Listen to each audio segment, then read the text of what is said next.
Hi, everyone. Welcome to another week of the Encouraging Words for School Counselors podcast. I'm Matt Fleck with Inspire Success. Thanks to Lilly Endowment for underwriting our little podcast. Without their support, we would not be able to bring these stories to you every week. So if you like what you're hearing and ever want to send them a sentence or two of thanks, just send it to me and I'll pass it along.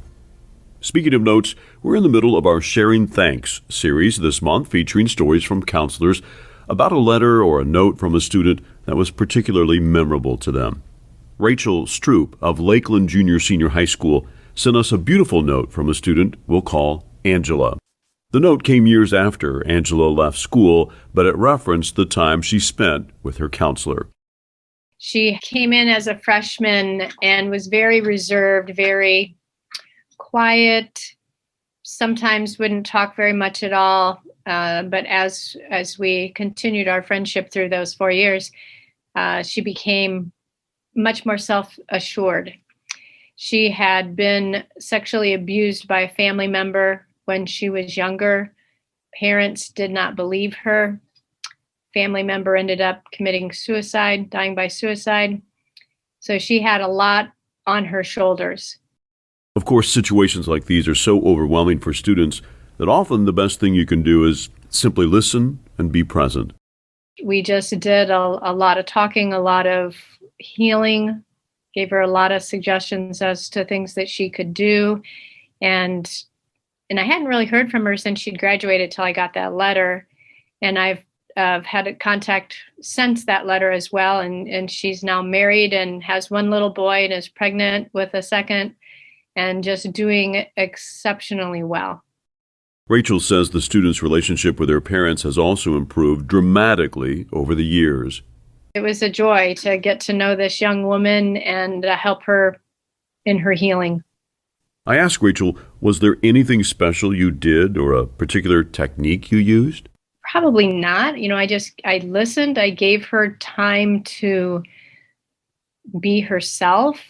Gave her some suggestions. And, when as counselors, we can give lots of suggestions. We don't know if they really do them or not. I think that she actually did, and I think they did help her. But I think the biggest thing is I listened and I believed. I told her, I believe you. And I think that built that trust, and that's why she kept coming back. Listening seems so basic, but it is powerful, as we all know.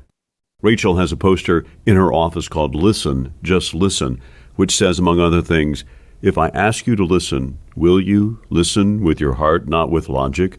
Listen with your feelings, not with a story? I tell kids sometimes, I'm like, okay, what do you want from me? Do you want me to just listen, or do you want advice? And some will say, they want help solving it, or some will just say, just listen. I'm like, okay. Believe me, I know that tension between trying to get all the things school counselors have to get done with taking extra time to really listen to students' needs. Rachel feels it too. And it's hard sometimes. There are days that is hard. And I think, God bless our students, because I think they know, like last week we were doing PSAT and ASVAB, and not very many came in to see me. And I think sometimes they just know she's busy right now. I'll come back in 2 days when all that's done.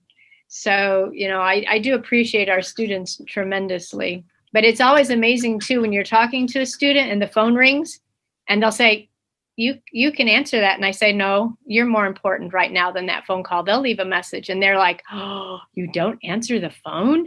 But I think it's an important message for them to hear. It's the message that Angela heard loud and clear years ago. And that's why she wrote Rachel an amazing note of thanks. I'll never forget the first day walking into your office. I was definitely a little intimidated, but without that day, the relationship that we have wouldn't be the way it is now. Honestly, that day after leaving your office, I had the feeling of relief, and you made it very clear that your door was always open for me when I needed it. I may have used it a little more than you would have thought, but you came into my life at a difficult time. And that, I believe, is why counselors are counselors. Thanks to Rachel for sharing her story. That takes time, too. Sending the note to us and taking 10 minutes to record the story, we appreciate it and would love to hear your stories of the most memorable note you have received. Just go to our online sound booth at inspiresuccess.org/sound booth and record a quick message there, or drop me a line at matt@inspiresuccess.org with just a sentence or two explaining your note and why it was so meaningful. By the way, you can also use that address to share a note of thanks to Lilly Endowment for underwriting our podcast. Thanks for listening. Have a great week.